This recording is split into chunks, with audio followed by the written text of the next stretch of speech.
꼭 알아야 할 어제의 뉴스. 42일 만에 열린 박근혜 전 대통령 재판은 피고인석은 빈 상태에서 국선 변호인단만 출석해 진행됐습니다. 박 전 대통령이 오늘 아침 건강상 문제로 출석이 어렵다는 불출석 사유서를 재판부에 제출했습니다.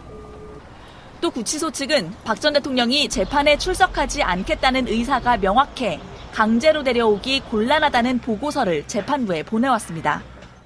결국 재판 20분 만에 재판부가 걸석 재판 진행 여부를 내일 결정하겠다며 마무리됐습니다.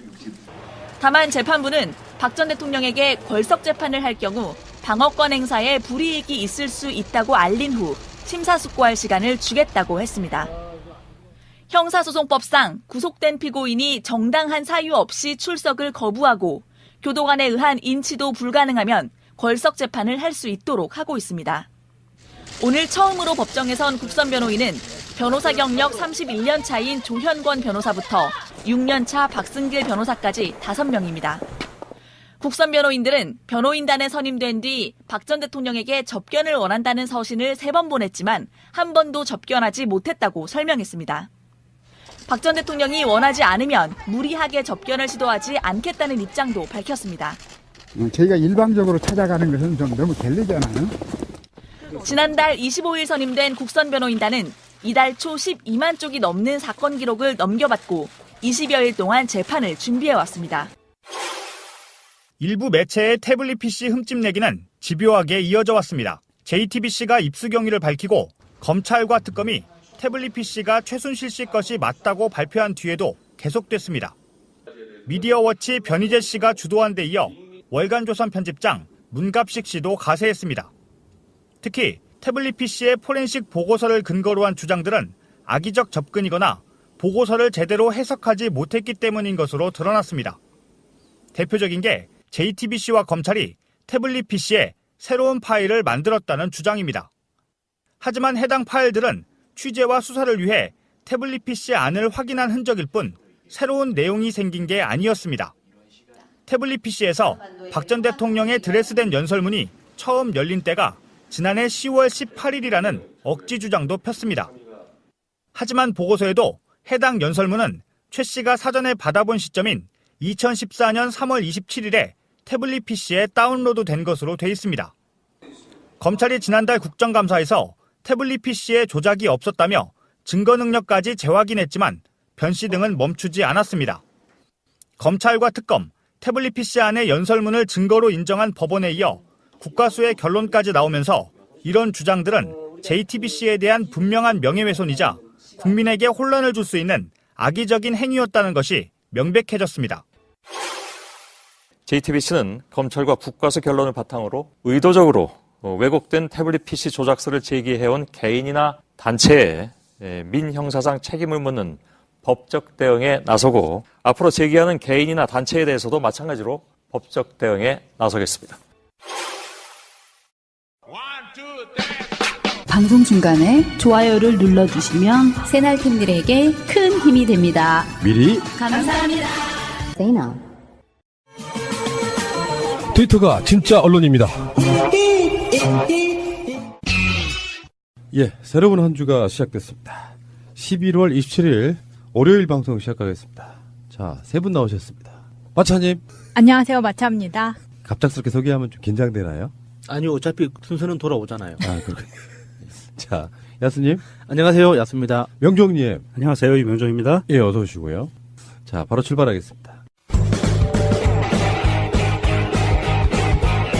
제도로서의 민주주의가 흔들리고 구타는 일은 이제 없습니다. 민주주의가 밥이고 밥이 민주주의가 되어야 합니다. 자, 박근혜 씨가 오늘 재판에 나오지 않았습니다. 뭐 당연히 예견됐던 거고요. 이 재판을 안 나옴으로써 지금 국선 변호인들이 사상 최대로 많이 배정됐다고 그러죠. 5명씩이나. 네. 국선 변호인들이 박근혜 씨를 만나지를 못한 상태로. 그래서 28일 다시 재판을 연다 그러는데 내일도 안 나오면 걸석 재판. 안 나온 상태로 재판하겠다. 요거거든요.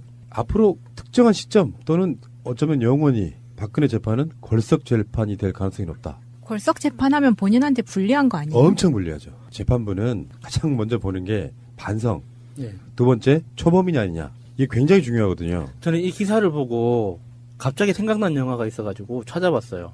그 양들의 침묵에 보면 한니발 렉터가 카트에 밀려서 질질 끌려 나오잖아요.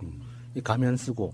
그렇게라도 데리고 나오면 안 될까 싶어가지고 그 구체적인 장면이 생각이 안 나서 그림을 검색해봤는데 교도관들 하는 이야기가 데리고 나오기 몸에 손을 댈 수 없다는 거잖아요. 보통의 경우 같으면 그런 형사범이면 억지로라도 강제로라도 끌고 나올 수 있는데 전직 대통령이기 때문에 안 된다는 거잖아요. 못 하겠다는 거잖아요.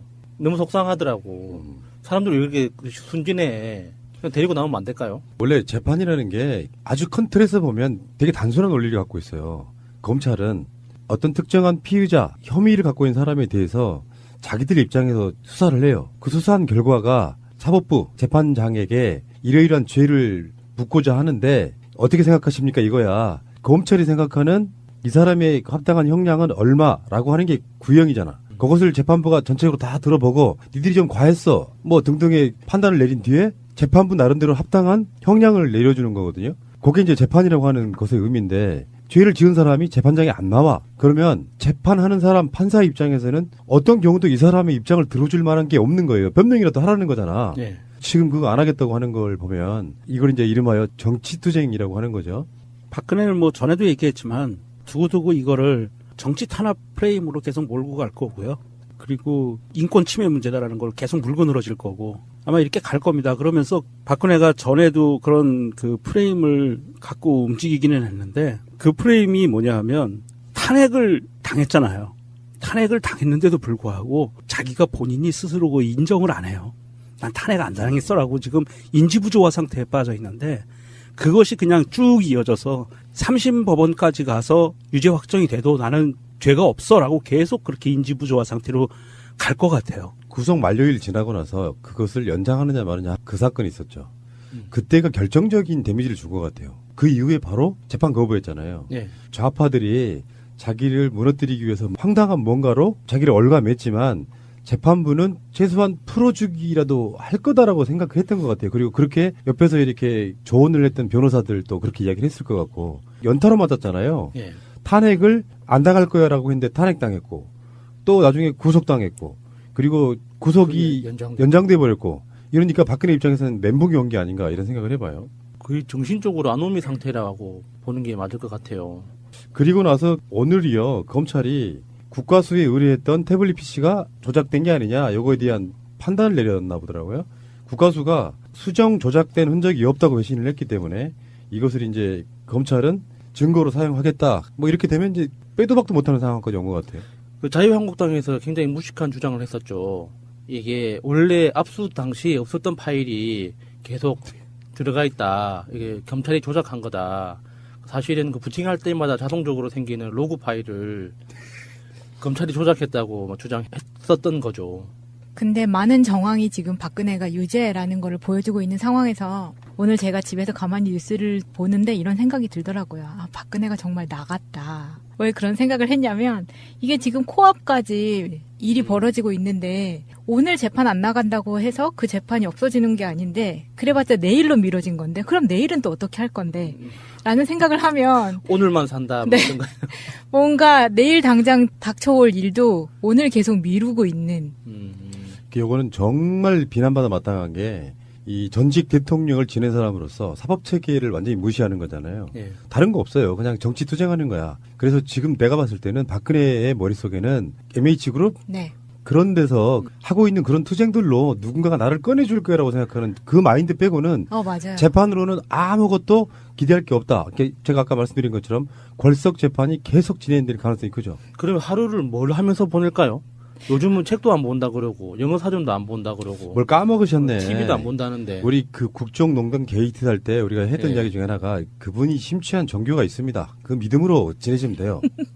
그럼 우주가 나서서 도와주는 건가요? 슬기로운 감방생활이라는 드라마를 제가 잠깐 봤는데 거기 보면 그 재소자들의 물론 구치소 이야기인데 네. 재소자들의 리얼한 얘기가 나와요. 정말 그분 덕방 쓰시기 천만 다행입니다. 자, 알겠습니다. 잠시 후에 다시 오겠습니다. 자, 요즘에 우병우가 너무 핫해가지고 우병우 이야기를 좀 하겠습니다. 우병우가 실시간 라이브처럼 압수수색 영장 당하는 거 보셨어요? 그때 SBS가 검찰 수사관을 따라가요. 법원에서 나오던 우병우의 핸드폰하고 자동차에 대한 압수수색을 해요. 그때 우병우 표정이 정말 재밌더만요. 어땠어요? 저는 못 봤습니다. 그 꼭 알아야 뉴스 나갔거든요. 그러니까 그 뉴스는 들었는데 화면을 못 봤어요. 표정이 되게 황당하고 예. 무슨 압수수색이요? 굉장히 당황한 게 보여요. 법원에 나왔던 우병우 전 청와대 민정수석이 재판을 마치고 차에 오르려는 순간 뒤따라 나온 2명의 수사관이 우 전 수석을 덮칩니다. 그리고 우 전 수석에게 압수수색 영장을 꺼내들었습니다. 영장을 집행하려고 하는데 무슨 영장이죠? 휴대폰과 그리고 차량에 대한 영장 집행을 지금 하려고 합니다. 휴대폰과 차량이요? 예. 서울중앙지검 국정원 수사팀이 우 전 수석의 휴대전화와 차량을 압수수색한 겁니다. 특히 우 전 수석이 현재 쓰고 있는 휴대전화를 확보했습니다. 그래서 우병우의 핸드폰하고 차량에 대한 압수수색을 했거든요.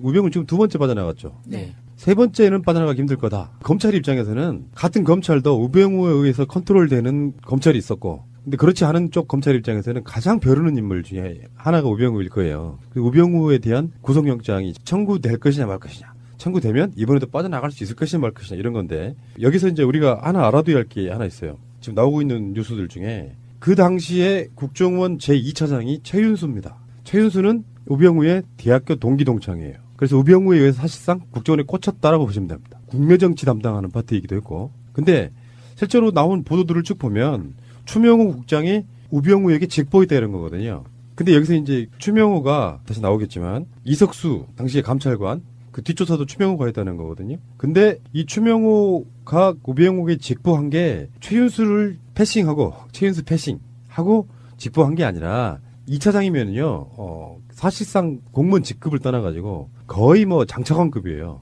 이 사람이 우병우를 만나서 맨날 직보할 수는 없잖아요.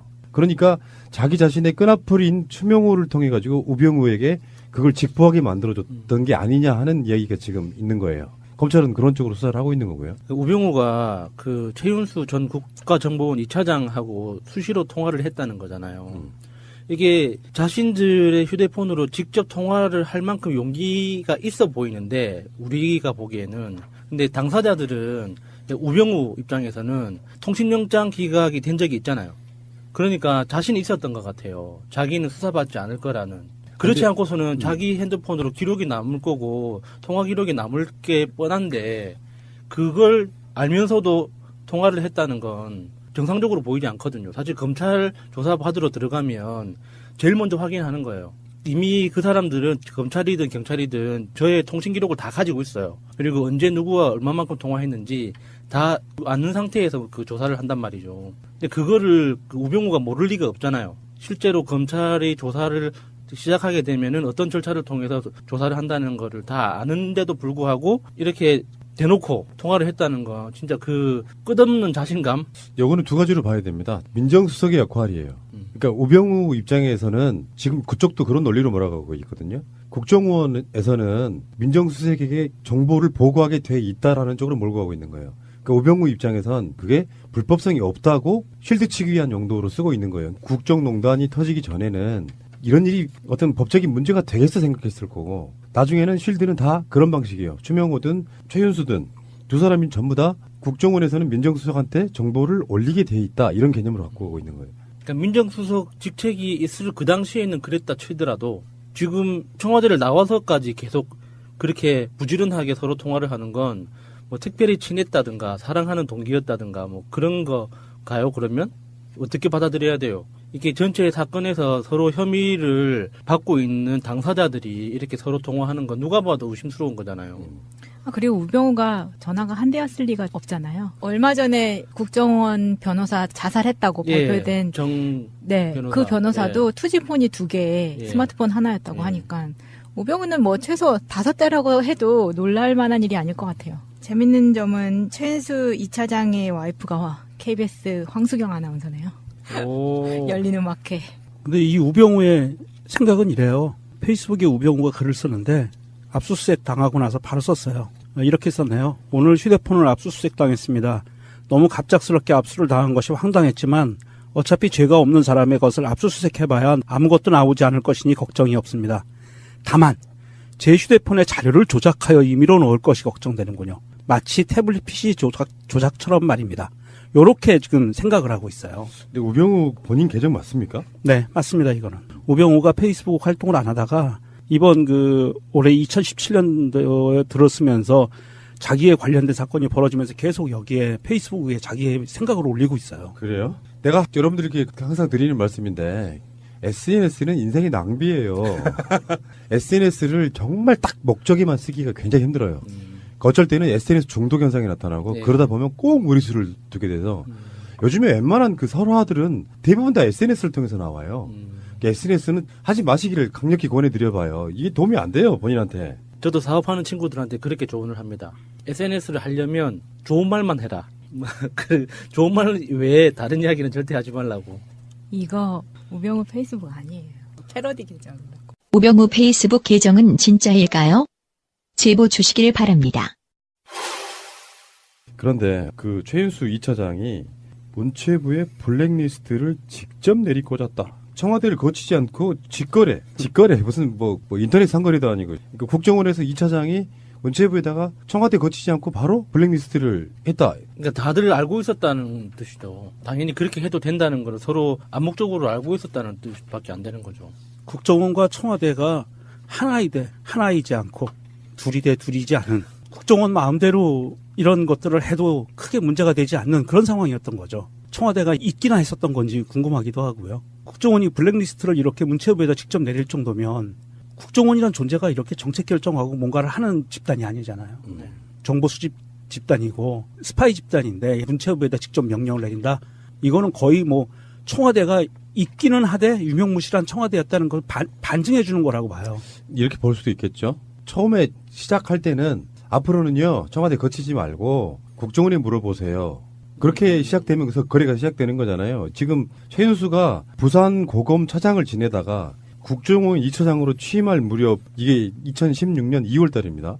문화체육관광부에 직접 문화예술 블랙리스트 명단을 전달하기 시작했는데 그 전에는 국정원이 작성한 명단이 청와대를 통해서 문체부에 전달되는 방식이었어요. 국정원이 청와대에 올리면 청와대가 문체부에 전달을 했는데 최윤수가 취임하던 그 2월부터는 문체부가 먼저 사업을 진행하기 전에 국정원에다가 명단을 보내요. 그러면 국정원이 얘 안 돼 해서 그 명단을 배제시키고 사업 이 사람들은 시켜줘 이런 거 있잖아. 지원금 같은 거 내려보낼 때 그런 방식이었다고 해요. 그래서 문체부가 청와대에서 보낸 명단은 B 그리고 국정원에서 보낸 명단은 K로 표시를 해서 관리됐대요. 당시 이 업무를 했던 문체부 직원들은 마음이 불안하지 않았을까요? 이런 일을 하면서도. 일단은 신원조의 개념이 아니었을까? 그래도 그 문체부 직원 중에서도 이러면 안 된다고 우려를 표하고 이렇게 항명이라기에는 좀 약하지만 좀 이렇게 반론을 제기했던 사람도 있었는데 묵살 당하긴 했지만 그 반론을 제기했다고 하잖아요.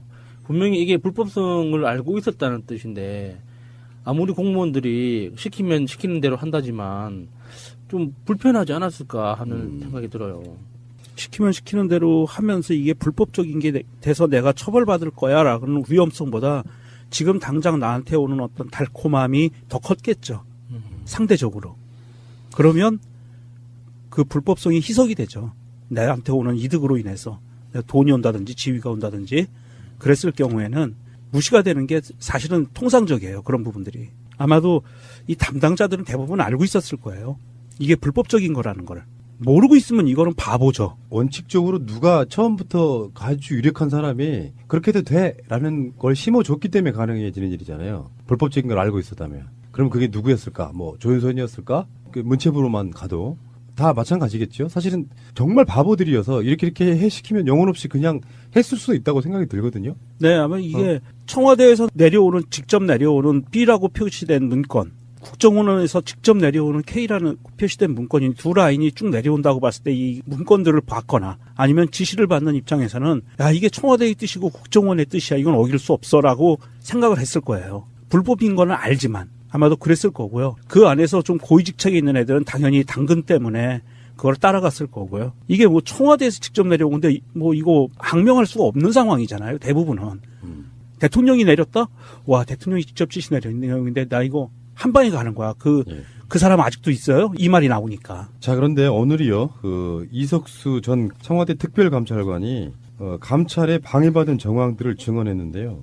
우병우 당시 수석이 감찰권을 남용했고 형사처벌을 압박했다 이렇게 증언했고요. 원래 이게 특별감찰관 개념이 어떤 쪽에 가까우냐면은 약간 공수처의 다른 버전에 가까운 개념이에요. 청와대의 비위 사실이라든지 이런 것들에 대해서 박근혜가 공약해서 나름대로 만들었던 그런 기관이고, 그래서 이게 청와대에 있지도 않았어요. 사무실이 청와대 밖에 있었지. 그러다가 이석수 입장에서는 최순실이라든지 우병우라든지 여러 가지 그 청와대에 근무하는 자들이나 박근혜 측근들이 얼만큼 뭔가 불법적인 걸 하고 있는지에 대한 조사를 하다가 우병우 뒷조사라는 표현이 그럴 거죠. 감찰이라고 하는 게 맞겠죠. 우병우 감찰하다 보니까 드러난 것들이 많았다 보니까 우병우 입장에서는 괘씸한 새끼 그러면서 우병우가 이석수를 또 뒷조사하게 만들잖아요. 국정원 직원을 통해 가지고. 근데 그 당시에 감찰했던 내용들 중에 우병우 아들의 병역 그 보직 특혜 여기에 대해서 특혜가 맞다 뭐 이렇게까지 증언을 했네요.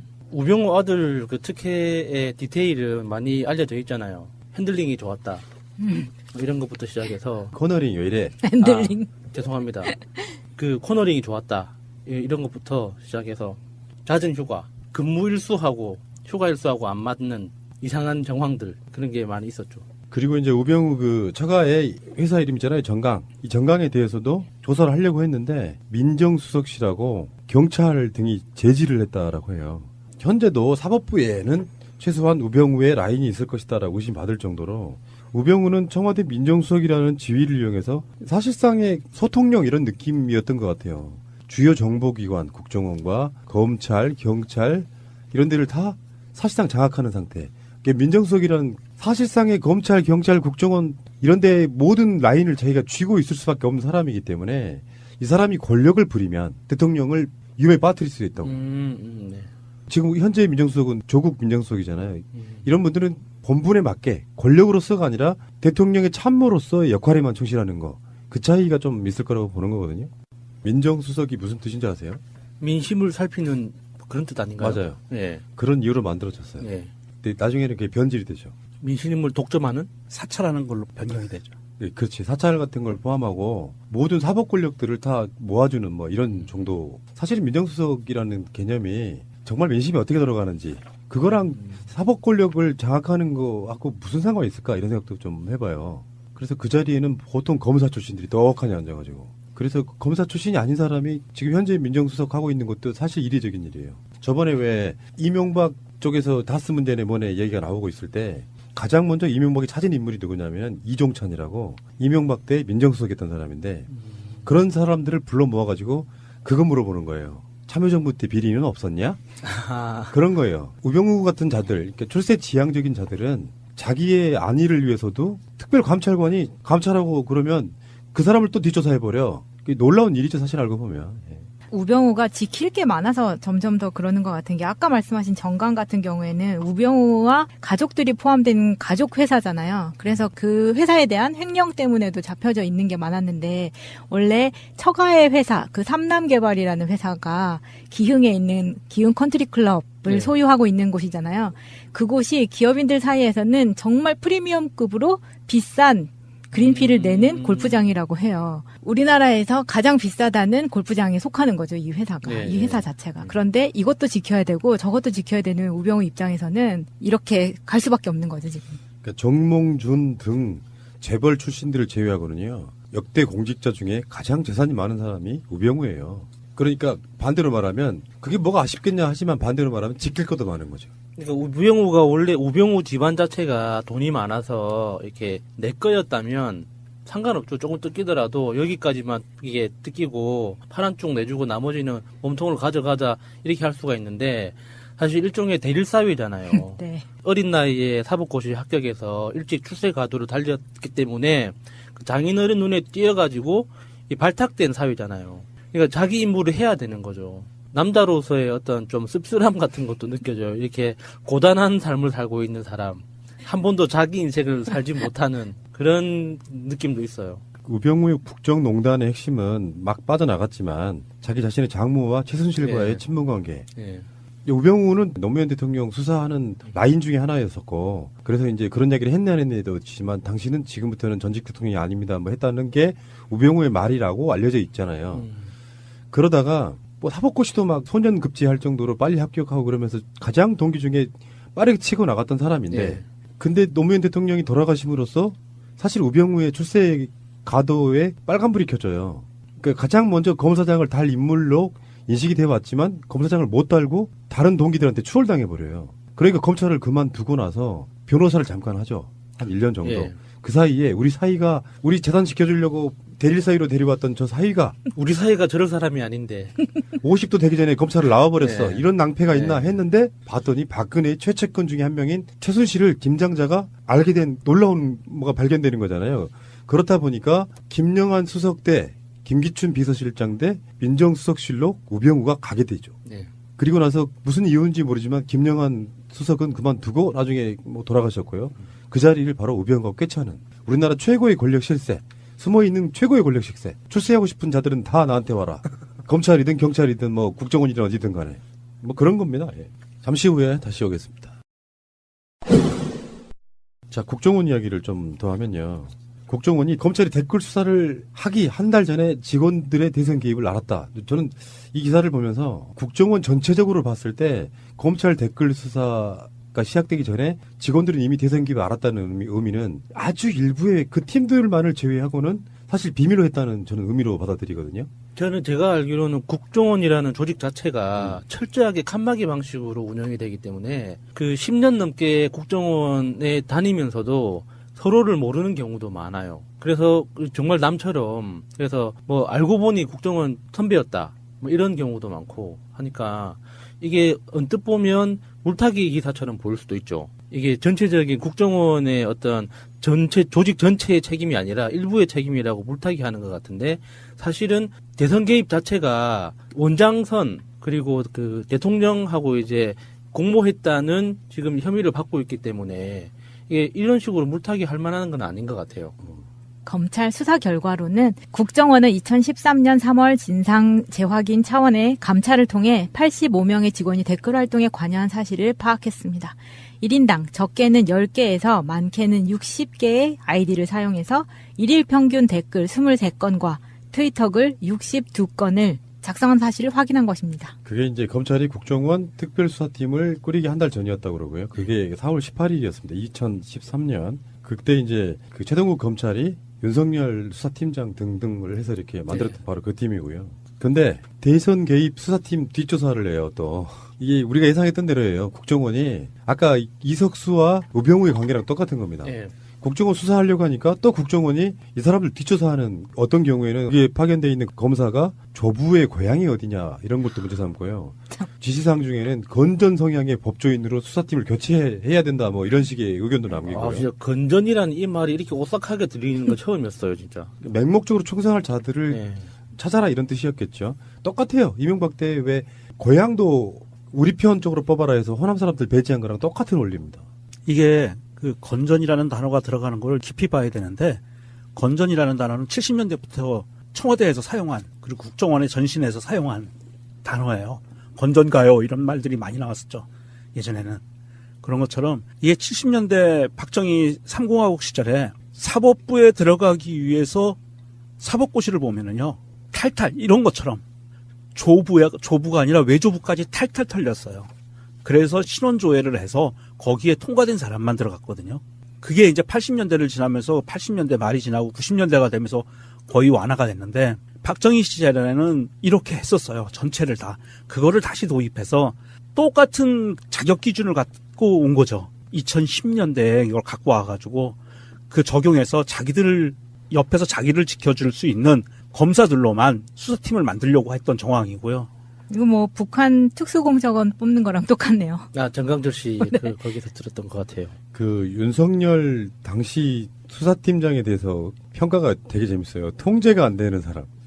그리고 예전에 기억들 아실지 모르겠는데요. 김진태가 국회 법사위원회에서 그런 이야기도 해요. 검사 이름은 생각이 안 나는데 누구 검사는 또 자기 학교 후배야. 누구 검사는 운동권 출신이어서 안 된다. 그런 사람이 수사를 하면 안 된다. 이런 식으로 시를 쳤던 기억이 나고 연좌제 얘기를 잠깐만 좀 더 하면은 사실은요. 국정원 입장에서 보면 연좌제로만 따지면 박근혜만한 인물이 없어요. 최고의 빨갱이. 친일파에다가 빨갱이에다가 뭐 독재자는 빼놓고라도 박근혜도 배제를 시켜야 되죠. 국정원이 정말로 나라를 위한 조직이었다 그러면 격렬한 투쟁을 해야죠. 연좌제 개념으로. 빨갱이에 따르면 안 됩니다. 조부의 고향을 문제 삼고 막 정말 상상하기 힘든 건데. 그래서 제가 알고 있는 분들 여러 사람들이요. 서울로 이사 오잖아요. 우리 고향 사람들. 예. 그러면 번적을 바꿔요. 어떻게 바꿀 수 있어요? 번적은 바꿀 수 있습니다. 아, 그래요? 번적을 바꿔서 신비님이 농구처럼 그렇게 얘기하잖아요. 나는 전라도 아니란께요.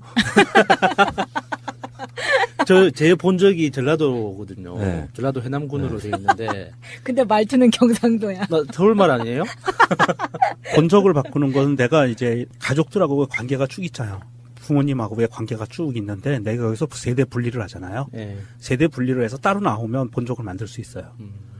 그래서 인천으로도 할 수 있고 이전은 없어져요. 그런데 현재는 대한민국의 본적은요. 공식 서류에는 지방을 못 쓰게 돼 있어요. 공식 서류에는 본적이다 대한민국 이렇게 나옵니다. 최근에 그 문재인 대통령의 블라인드 전형도 그거랑 연관이 있다고 보시면 돼요. 그러니까 어느 지역 출신인지 뭐 어느 대학을 나왔는지 사실상 알고 보면 쓸데없는 신사항 같은 거를 쓰지 마라. 저 같은 인재가 가장 좋은 거 아니에요? 영호남 화합의 어떤 상징 같은.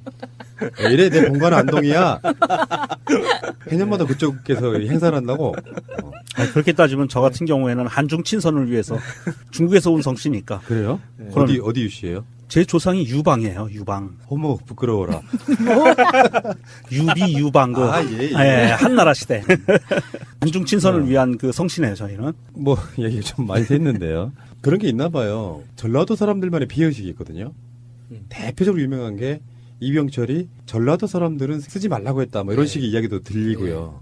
똑같은 방식으로 전라도를 고립시켜가지고 예전에 왜 그 삼성 김용철 변호사 이런 삼성으로 사람들이 생각한다. 예. 뭔가 이 사람들의 자기들 입장에서 불법하는 애들 입장에서는 배신의 유전자가 있다고 생각해요. 그리고 어렸을 때부터 광주 학생운동 기억나시죠? 배웠죠? 네, 기억나냐고 그랬더니 배웠죠. 아 이거 나이들 많이 드셨네. 광주 학생운동 그리고 뭐 5.18 이런 것들이 살아오는 배경이다 보니까 그게 굉장히 중요하거든요. 어머니 아버지로부터 들어왔던 생각들이라는 게 사실은 그 사람의 평생을 좌우하는 경우가 많아요. 근데 그게 TK 쪽 출신인데 내가 좀 많이 배웠고 엄마 아빠가 너무 말도 안 되는 생각을 갖고 있다고 하면 그게 반동으로 이렇게 풀어지지만 반대로 맞다고 생각하는 어떤 정의감, 민주주의 이렇게 생각했던 사람들은 엄마 아버지의 생각이 사실 그 사람의 평생을 좌우하는데 그런 사람을 뽑아놓고 보면 언젠가 배신할 수 있는 가능성이 높아진다고 생각하는 이런 생각이 드는데 이걸 이제 어떤 식으로 갈라치기 비슷한 거랬냐면은 조직폭력배화 시키는 거 있잖아요. 드라마 같은데. 아, 네, 무조건 전라도 사투리로 나오죠. 네. 사실은 부산에 가면 칠성파라고 있죠. 예, 유명하죠. 뭐 네. 21세기파 뭐 이런 것도 있고. 근데 이제 이거를 언론에서는 이제 강남의 뭐 3대 조직폭력배 해가지고 전라도 쪽 출신들로 만들어진 뭐 서방파 뭐 이런 거, 네. 양은이파, 다음에 오비파 뭐 이런 것들이 다 전라도니까 조직폭력배는 전라도가 최고야. 그러면서 계속해서 전라도 이미지를 좀 깎아먹고. 그래서 이 폭력적인 사람들은 다 전라도 사투리를 쓰는 사람으로 이렇게 캐릭터화 시키잖아요. 근데 이제 이것도 저는 법으로 막아야 된다고 생각해요. 일종의 이제 지역 혐오 이런 부분이 있어가지고 굳이 폭력배를 하려면 표준말 쓰게끔 만들어주는 것도 중요하다고 생각합니다.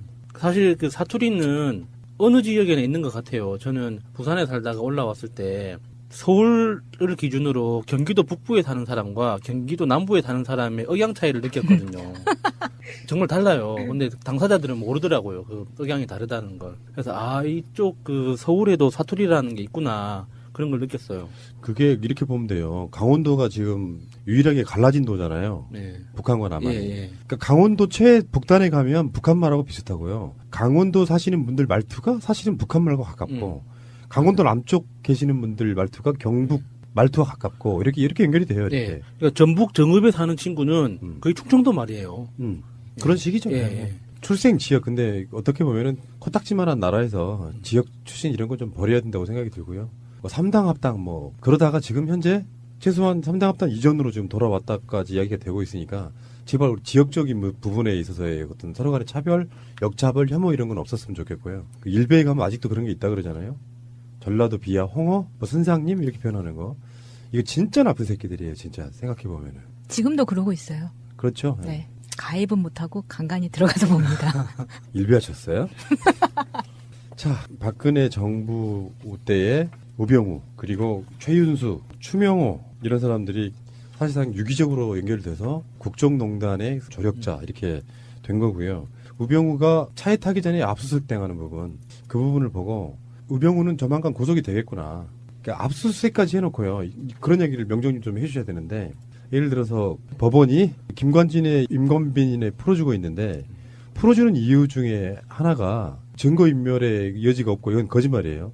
아니, 우병우가 청와대에서 그렇게까지 요직에 있었는데 박근혜 라인과 이게 끊어졌다고 볼 수 있을까요? 몰랐다는 말 자체를 누가 믿을 수 있겠어요? 김기춘도 잡혀있죠.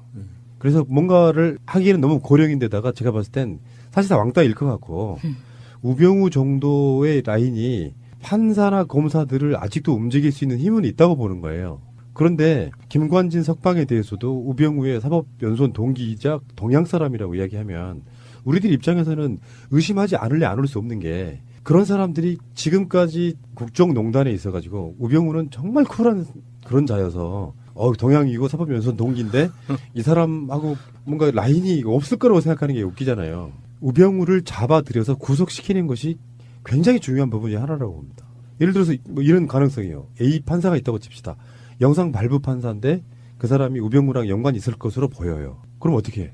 이 사람이 우병우가 구속되는 순간 제가 봤을 땐 끈이 떨어져요. 어마어마한 거액이나 뇌물을 받지 않고 뭔가 자기 바운더리 안에서 무슨 조직 있잖아요. 무슨 해 이런 것처럼. 사적인 그런 것들. 우병우가 구속되는 순간 그쪽 사법부에 있는 그런 라인들은 어느 정도 끈이 떨어진다고 보거든요. 신모 판사 같은 경우. 난 그렇게 말 안 했어요.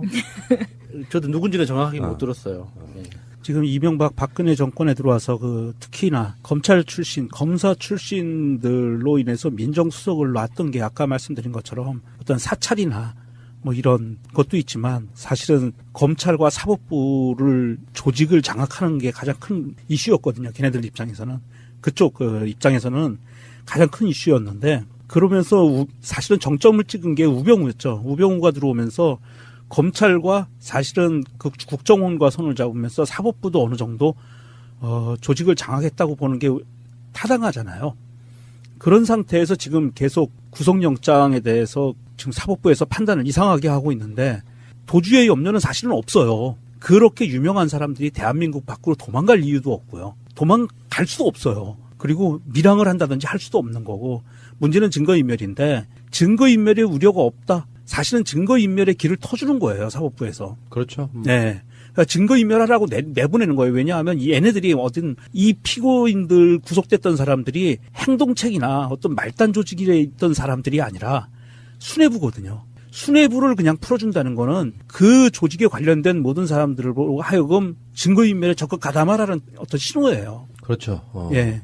그리고 그런 끈끈한 카르텔 이런 게 동양이니까 너랑 나랑 친해 이건 아닐 거예요. 비리로 엮였을 가능성도 높고, 그냥 단순하게 친목으로는 그 사람 도와주지 않아요. 그렇잖아요. 자기가 목이 날아갈 수가 있는데, 뭔가 비리로 연결돼 있으면 마지못해서라도 비난을 감수하면서라도 저는 뭔가 도움을 주는 어떤 그런 구조일 거라고 생각이 들거든요. 그러니까 이 방송 들으시는 분들이 단순히 증거인멸, 그러니까 김관진을 중심으로 하는 그 조직 체계 안에서의 증거인멸이라는 말을 들었을 때 머릿속으로 떠올리는 그림이 뭐 서류를 파쇄하고 증거 물품을 없애고 막 이런 걸 떠올리잖아요. 근데 실제 지금 김관진을 중심으로 한 그 증거인멸이라는 건 일종의 말 맞추기 위험이 있다는 거예요. 검찰 조사와 이게 구속 과정에서 10여일 넘는 구속 과정에서 이 몇 차례 조사를 통해서 어떤 질문을 하고 충분히 숙제가 됐을 거 아닙니까? 그러면은 담당 변호사하고 이제 다시 스터디 모임을 할 수밖에 없는 거죠. 이게 전체적인 사건 그림 안에서 자신이 빠져나가려면 어디까지 이야기를 해야 되고, 여기까지 이야기를 했을 때 관련 부하 중에 누군가는 이렇게 이야기를 해야 되고 하는 그런 증언만 맞춰도 사실 다시 구속하기 힘들어질 수도 있는 거거든요. 그러니까 증거인멸이라는 게 단순히 어떤 증거물을 없애는 그런 그 상황뿐만 아니라 이렇게 말 맞추는 것도 증거인멸의 하나이기 때문에 이번에 우병우하고 최윤수하고 이렇게 통화한 것도 검찰이 잡아내려고 하는 게 그런 거거든요. 그래서 단순히 증거인멸이라는 말을 이렇게 굉장히 액티브하게 활동적인 것만이 아니기 때문에 우리가 주의 깊게 봐야 된다는 뜻입니다. 그리고 이번에 국정원 적폐청산 TF에 관련돼서 2명이 자살한 걸로 나오고 있는 그 2분에 대해서도 사실은 아주 굉장히 치밀하고 고도의 증거인멸이에요. 증인이 사라지는 것. 예. 최고의 증거인멸이지. 그렇죠. 결정적인 증언을 할 수 있는 증인이 사라진다. 그것도 더더군다나 이쪽 검찰이나 적폐청산 TF 쪽에 적극적으로 의견을 개진했던 사람들, 그건 증거를 제출했던 사람들. 마피아 영화에서나 볼 수 있는 그런 그것이 거죠. 현재 예. 대한민국에서는 지금까지도 저 국정원과 관계된 사람들은 그렇게 계속 의문의 죽음들을 당해와요. 그것이 자살이건 타살이건을 떠나서 그것을 막아야 된다는 거죠. 검찰이 정말 제대로 수사를 하려면 우병우도 구속해야 되지만 거기에 관련된 우병우에 관련된 검찰 내부의 조직들을 완전히 붕괴시키기 위해서는 그렇게 다시는 이렇게 죽어가는 사람들이 없어야 돼요. 증인들이 사라지면 안 돼요. 검찰 내의 검사 장급들이나 일반 검사, 특히 검사 장급들을 보면 우병우한테 충성했던 사람들이 많이 있거든요. 이번에 밝혀지기도 했지만 그런 그 우병우에 충성했던 그 라인들을 다 털어야 돼요. 그래야 검찰 내부에서도 자기들도 할 말이 있는 거예요. 적폐청산을 위해서 우리도 이렇게 스스로 하고 있다라고 얘기를 할 수 있는 거지. 지금 만약에 우병우를 압수수색을 했는데 우병우 핸드폰 압수수색한 거를 갖고 이게 구속영장까지 가서 구속 단계를 가지 못한다면 검찰 내부에서 아마 치열한 전쟁이 벌어질 거예요. 윤석열 중앙지검장 그 자리에서 버티기 힘들어질 정도로 뭔가 조작들이 들어갈 수가 있어요. 그 해수부의 유골은폐 부분도 그런 느낌인데 확실히 중요한 건 신비님이 말씀하셨죠. 민주주의 반대말은 관료주의. 예. 내부에 박혀있는 사람들이 사실은 어떤 사무실에 어떤 조직에 드러나게 출세한 사람도 있겠지만 저놈이 누구 라인인지를 몰라. 그러니까 함부로 뺄 수가 없는 거예요. 그 조직 장악 능력은 그 블랙리스트랑 좀 비슷한 개념으로 제가 저쪽과 라인과 연결될 개연성이 있는 상태에 있는 사람은 그 업무에서 배제시켜야 되는 거예요. 세월호도 그렇잖아요. 세월호 유가족들은 몇 달 전부터 세월호 조사를 방해한 사람들 리스트를 만들어 놓고 있지만 그 사람이 여전히 세월호 수습하는 주요 직책에 있는 사람이에요. 그런 관점으로 봐야 되고 검찰도 아마 정권이 막 수년 동안 이렇게 연결이 되면 그쪽에 부역했던 자들이 꽤 있을 텐데 지금은 이제 드러난 사람들 뭐 그 장호중 전 부산지검장 뭐 이런 사람들 몇 명 섞어내는 걸로 저는 안 될 거라고 봐요. 그때 국정농단 때 우병우 라인으로 의심되는 검사들을 이렇게 쭉 나열했는데 법무부 주요 요직 그리고 검찰의 주요 요직을 다 장악하고 있더라고. 예. 그 정도 되는 상태에서 검찰이 일부 검사들을 몇 명 뽑아가지고 수사를 한다는 게 사실 어려움이 있을 거라고 보고요. 조직 장악력이라는 건 그런 거 아닐까요? 이게 약간 좀 일장일단이 있다고 보는데 그래서 그쪽 사람들이랑 연관이 없는 사람을 출연해서 뽑아서 자리에 앉히는 것 자체가 굉장히 힘든 일일 것 같고 예를 들면 지금 수사하는 데 있어갖고 특별수사팀 같은 데 수사하고 있는 검사들 중에는 그쪽 라인이 없을까요? 생각해보면 어색하지 않아요? 그 정보들이 다 우병우한테 간다라고 생각하면 그러니까 빨리 구속을 해야 되는 거예요. 앞뒤가 똑같은 우병우. 우병우를 지금 구속을 할 수 있냐 없냐 이런 부분은 검찰 입장에서도 아마 그렇게 되지 않을까 싶어요. 휴대폰을 압수를 못한 거예요. 압수를 하면 아무것도 없는 휴대폰 내고 이런 방식으로. 그 무병우를 현장에서 직접 압수수색을 하는데, 그러니까 압수해서 휴대폰 뺏어가고 뭐 차량 뭐 압수하고 그러니까 수색하고 이런 거를 봤는데 무병우 입장에서는 굉장히 당황했을 거예요. 생각지도 못한. 그러니까 일부러 검찰이 카메라를 데리고 비밀 유지에서 방송사 하나 정도만 데리고 가서 직접 급습을 하더라고요. 왜냐면 방송사에는 없을까요? 불안한 거야 이게. 모두를 누구도 믿을 수 없는. 그러니까 지금 제가 봤을 때 검찰 내부적으로는 아까 명정님 말씀하셨지만 거의 전쟁이 벌어지고 있다고 보시면 되겠죠. 누가 어떤 새끼가 끈아풀인지를 알 수가 없으니 이게 얼마나 힘들겠냐고요. 근데 전쟁 중에 제일 무서운 전쟁이 밥그릇 전쟁이잖아요. 그런 측면에서 진짜 무서울 것 같아요. 지금 검찰 내 분위기는. 살만하죠. 예. 대한민국 완전한 대한민국 문재인과 손잡고 다시 하나 되는 우리 대한민국. 끊지 마세요. 끊지 마세요. 새날 방송실에 아주 훌륭한 손님들 와 계십니다. 제가 제일 좋아하는 인터뷰들이 바로 보통 사람, 일반인. 네. 유명하신 분들은 제가 막 천대해 오면 뭐하러 왔냐고 막 때리고 그래 짱돌로 조사버리고. 자, 오늘 나오신 분들 소개를 해드리겠습니다. 신비님 목소리 오랜만에 들리네요. 그런가요? 일주일 빠졌습니다. 아드님 수능 잘 봤습니까? 예, 잘 봤다 하더라고요. 예. 국어만 떡치고. 표현이 더러워요 진짜. 떡을 치다니. 그 떡친다고 하잖아요? 그런 훌륭한 글을 수능에다 대고 있어. 그래요? 다행이고요. 다음에 현종화님 나오셨어요. 예, 반갑습니다. 현종화입니다. 어떤 분이신지 왜 나오셨는지는 이따가 말씀하시고 다음에 송원재님. 예, 반갑습니다. 송원재입니다. 어서 오시고요. 신비님. 예. 대체 이분들을 왜 모시고 오신 거예요? 저도 몰라요. 얘기 한번 들어봅시다. 그럴까요? 네. 자, 그러면 이제 현종환님부터 여기 나오신 이유 좀 설명해 주세요. 저는 시민의 눈 인천 대접주를 맡고 있는 현종화라고 합니다. 높으신 분이구나. 아, 그렇진 않고요. 예, 참고로 예전에 동학대 김구샘이 대접주였습니다. 아, 그랬지? 예, 그렇죠. 예, 근데 이제 저희가 요번에 그 이명박 정권 때 그 잘못한 부분, 이런 부분들이 있는데 그거를 굉장히 많은 증거가 있음에도 불구하고 지금 소환 조사를 하고 있지 않는 것에 분개해서 12월 2일 날 이명박 구속 수사 촉구를 위한 촛불 문화제를 열기 위해서 기획을 하고 있었습니다. 그래서 준비를 하고 있는 과정에 여러분들한테 좀 알려야 되겠다. 자, 다음에 송원재님은요? 저는 일산 서구 접주를 맡고 있는 송원재라고 하는데요. 9월 23일경쯤 이제 신비님과 이제 몇몇 분들 동료들이 모여서 저녁을 먹다가 그런 얘기를 했습니다. 뉴스에 지금도 그렇지만 그때도 이명박에 대한 뉴스들이 많이 흘러나오고 있었거든요. 그때 우리가 무엇을 할 수 있을까? 좀 얘기들을 많이 했어요. 그러다가 챌린지 형식으로 이제 전국으로 퍼지는 이명박 구속 촉구 운동을 해보자, 그런 아이디어를 꺼냈거든요. 그래서 이제 얘기를 하다가 집에 돌아가면서 저희 일산 서구 회원님들 몇 분하고 통화를 했습니다. 형님, 누님, 이거 어때요?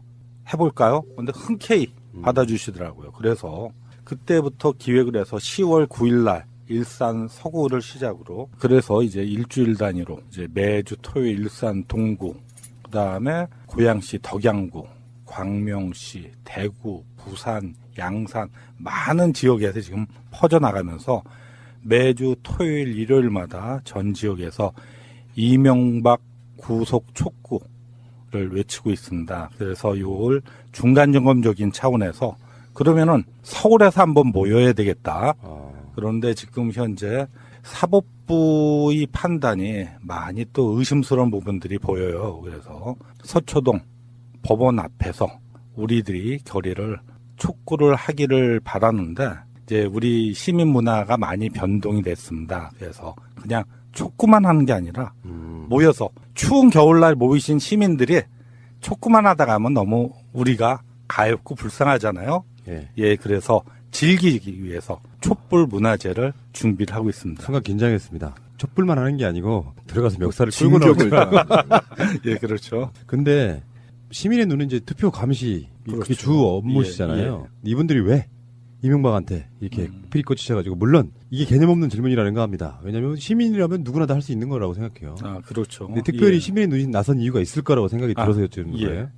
먼저 우리 이제 시민의 눈 새롭게 감시에서 참여로, 그동안 감시만 하던 단체에서 참여로 한 발자국 더 나가는 의미도 있고요. 그리고 무엇보다도 부정선거를 감시하는 우리 단체로서는 이명박 전 대통령이 여러 가지 범죄 행각 드러나고 있는 부분 중에 부정선거 부분이 상당히 크다고 봅니다.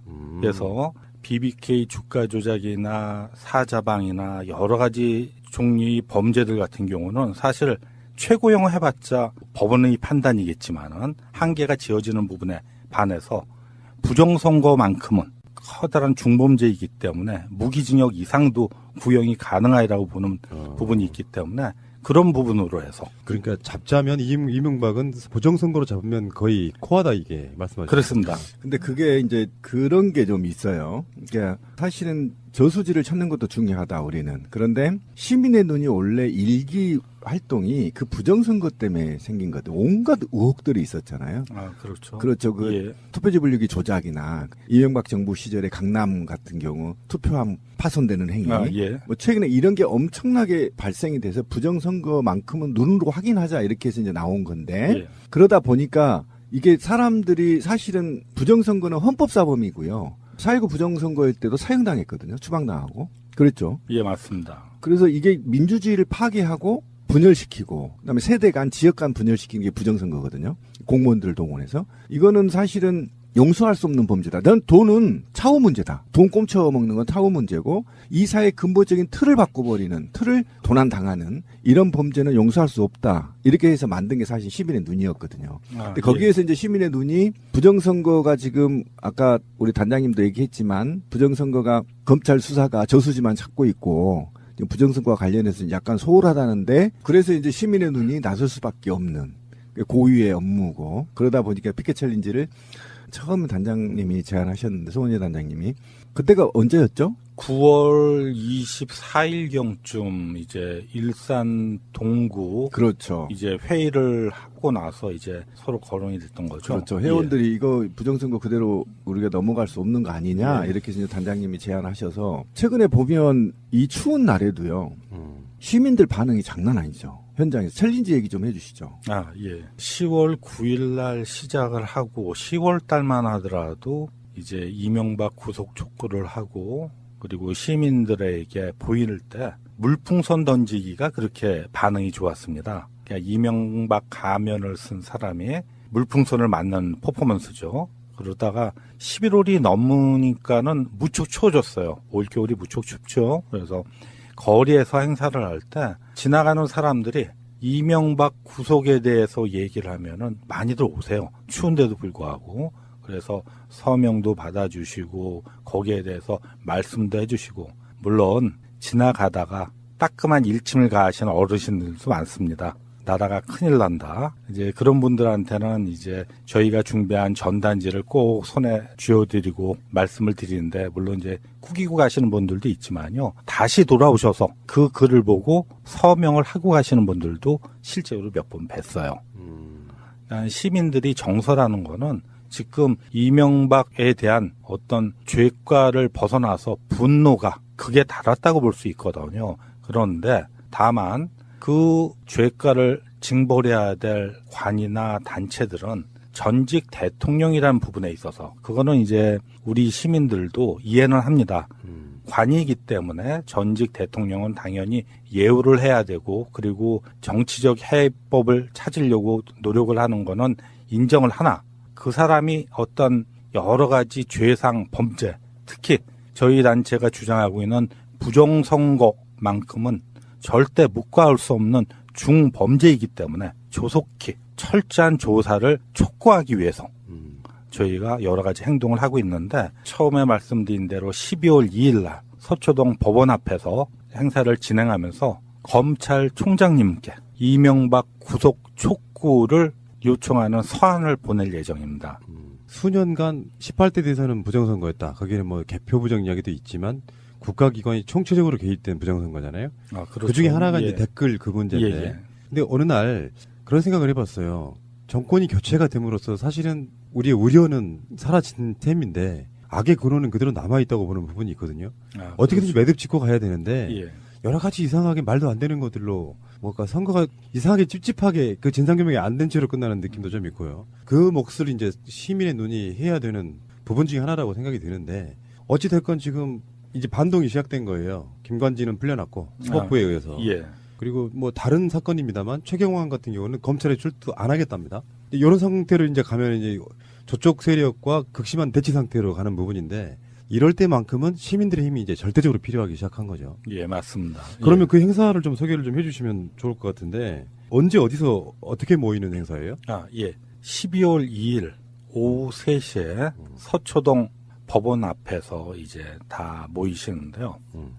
아까도 말씀드리지만은 행사 제목을 첫 번째 촛불 문화제로 잡고 있습니다.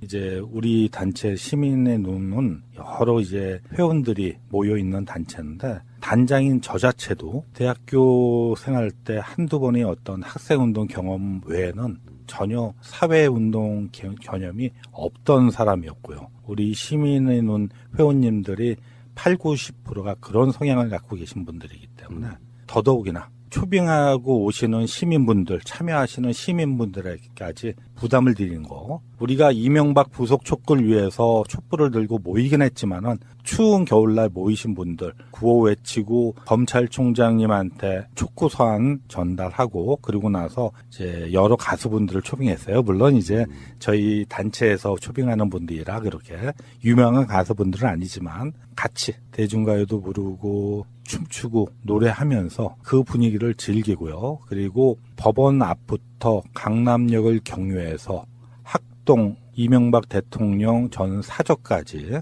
행진을 할 계획입니다. 행진을 하면서 강남역 도로에 계신 분들한테 저희 주장을 표현을 하고, 그런데 표현을 하는 방법도 기존 방법하고 좀 틀리게 저희가 준비를 하고 있는데요. 어떤 깃발이나 구호는 없이요. 각자 우리 참여하시는 시민들이 자기가 작성해온 피켓을 든다든지 아니면 여러 가지 분장을 한다든지 그러면서 편하게 웃고 즐기면서 주변 시민들한테 우리 의사를 밝힐 예정이고요. 그리고 논현동 도착하면은 거기에 계신 우리 연대체, 줄을 잡자 특공대나 그 연대체들과 같이 모여서 이명박 대통령 사저 앞에서 질의서를 이명박 전 대통령에게 줄 예정이고요. 받아갈까요? 물론 안 받아간다고 생각할 수도 있지만요. 그거를 받는다 안 받는다가 아니라 저희가 그렇죠. 저희가 질의서를 준다는 거는 그 질의서에 대한 답변을 근거로 해서, 물론 시민들이 작성한 거지만은 시민들이 구속영장도 다음에는 청구를 할까 합니다. 2단계로. 상식적 의미로. 예, 그렇습니다. 사법권이 내는 구속영장 전에 우리 시민들이 만든 구속영장으로 해서 이명박 대통령에게 처벌, 시민들이 명령이죠. 그러고도 처리가 안 된다면 이제 우리가 파헤쳐야 되지 않을까 싶습니다. 저수지를 파헤쳐야죠. 돈이 거덜나면은 나오겠죠. 그렇게 이제 행사를 연속적으로는 준비를 하고 있습니다. 그런데 이제 가장 중요한 거는 추운 겨울에 많은 시민들이 모여서 우리 행동을 같이 해주시길 바라는 겁니다. 그러니까 법원 앞에 하고 이명박 사저 앞에서 한판 놀아보자는 거죠, 지금. 예, 그렇죠. 뭐 집에서 피켓도 만들어 오고. 예, 그렇습니다. 만들어 와서 한 4km 된다고 하죠? 그렇죠. 예, 4km 정도 됩니다. 강남 부자 동네 한번 걸어보고. 예, 맞습니다. 한번 놀아보자. 빡시게. 재밌겠네요. 예. 다음 주 12월 2일 토요일이에요? 예, 12월 2일 토요일입니다. 토요일 날. 자, 근데 뭐 행사라는 게 숨만 쉬려고 해도요. 사실은 다 돈이에요. 생각해보면 돈 안 들어가는 게 없어요. 눈 깜빡이는 것도 사실은 돈입니다. 비용이 있어야 되는데. 그걸 어떻게 충당하세요? 시민의 눈에서 뭐 재벌 이렇게 스폰서 안 해주나요? 눈은 뭐 단 중심으로 하기 때문에 저희는 우리 회원들 참여를 지금 밀어주시고요. 요번 행사 같은 경우에는 일단 뭐 모금함을 돌리고 후원 계좌를 만들어서 후원을 받기는 할 건데요. 근데 뭐 그게 사실은 복불복이기 때문에 들어와야 오는가 보다 하는 거라서 지금 일단은 십시일반으로 사업단을 꾸리고 있는 지금 준비하는 분들이 돈을 모금을 해서 행사를 준비하고 있고요.